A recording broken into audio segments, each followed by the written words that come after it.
왁싱을 이제 시술을 한다라고 하면 저는 개인적으로 왁싱이 정말 좋은 게 3가지 타입만 알고 계시면 돼요.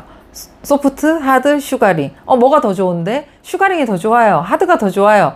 뭐 내가 쓰는 입장에선 그렇게 얘기하실 수 있지만 저는 소프트, 하드, 슈가링 정말 우리나라 처음 들어왔을 때부터 지금까지 쓰고 있는 입장이라면, 과거에는 소프트, 하드 선택의 여지가 없었어. 이거밖에 없었으니까. 이거밖에 없었기 때문에 이것만 고수해서 쓰다가 슈가링을 딱 만났을 때부터 한참을 하드는 쳐다도 안 봤어요. 정말 슈가링만 메인으로 썼습니다. 그러나 지금은 사실 50대 50.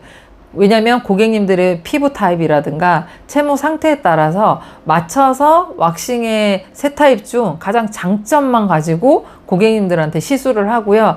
특히 이제 고객님들 상담 오셨을 때도 저희는 처음부터 저희 샵은 하드, 슈가링, 소프트 3가지를 다 합니다. 그리고 고객님들 피부 상태, 채모 상태에 따라서 저희가 시술을 해드립니다 라고 상담을 할 때 해드려요. 그러면 고객님들도 여기는 다 하네요. 3가지를 다 할 수 있네요. 이렇게 얘기를 해주시는데, 아무래도 하드 같은 경우는 특히 채모량이 많으신 분들 에게 정말 시술할 때 너무 편리하죠. 아무래도 모량이 많으면 저희가 브라질리언 같은 경우는 바리깡을 이용을 해서 어느 정도 길이 정리를 하고 시술이 들어가면 왁스도 적게 쓰고 통증도 당연히 적고, 그리고 처음 교육하시는 분들 입장에서는 저희가 어디에다가 발라서 떼야 될지, 손잡이를 어디다가 만들어야 될지 이런 부분들도 접근하기가 상당히 쉽습니다. 그리고 이거는 스틱을 이용을 해서 하기 때문에 손의 온도가 높아요 뭐 이런 거에 전혀 간섭이 안 되죠. 관여가 안 되죠. 그래서 굉장히 좀 편리하게 이용을 할 수 있고, 저희도 교육을 해보면 확실히 하드를 좀 더 빨리 습득하세요. 슈가링보다는. 왜냐하면 슈가링 같은 경우는 온도는 36도에서 보통 40도 그 사이에 쓰다 보니까 저희 체온 온도랑 유사하기 때문에 열감은 없어요. 그래서 뭐 스킨 탈락도 안 일어날 거예요. 굉장히 안전해 이렇게 얘기하지만 안 그렇습니다. 왜냐면 초보분들도 처음에 제대로 교육 받지 않으면, 또는 초보기 때문에 처음 배우기 때문에 실수하다 보면 스킨 탈락도 일어날 수 있고 멍까지도 들 수 있는 것도 슈가링이에요.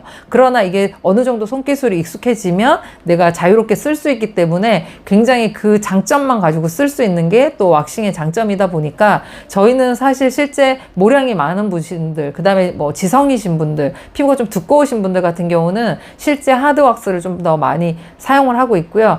다만 이제 피부가 조금 예민하시고 온도에 예민하거나 그다음 모량이 많지 않으신 분들 같은 경우는 정말 극소량, 어떻게 보면 가성비의 최고의 값은 슈가링입니다. 그래서 슈가링으로 또 저희가 하드를 쓰고 슈가링으로 또 정리도 할 수 있기 때문에 잡모 정리할 때는 상당히 슈가링이 메리트가 있어요. 그리고 실제 슈가링을 써보면 트위저 작업을 아무래도 하드보다는 적게 합니다. 그래서 이런 부분들의 장단점을 다 가지고 있기 때문에 하드냐 슈가링이냐 슈가링이냐 하드냐, 저는 2가지 다 장단점이 있다라고 말씀을 드리고 싶고, 고객님들이 왔을 때도 지금 오픈하시는 분들은 저는 이 3타입을 다 쓰는 전문가입니다 라고 어필하시는 게 훨씬 더 좋아요. 왜냐면 브랜드 보고 오는 것보다 여기 샵은 어떤 제품을 쓰구나 라고 어느 정도 검색을 하고 들어오시기 때문에, 내가 한 가지만 고수할 거냐 아니면 여러 가지 중에서 내가 정말 메인을 어떤 거 쓸 거냐, 5대5로 쓰는 분들도 계시지만 실제 하드를 70, 슈가링 30, 또는 슈가링 70, 하드를 30, 또는 뭐 남자분들은 무조건 하드, 여자분들은 슈가링 이렇게 하시는 분들도 계세요. 그래서 골고루 각각의 장점을 살려서 사용하시는 게 가장 저는 좋지 않을까. 그래서 뭐가 더 좋다? 저는 50대 50이다.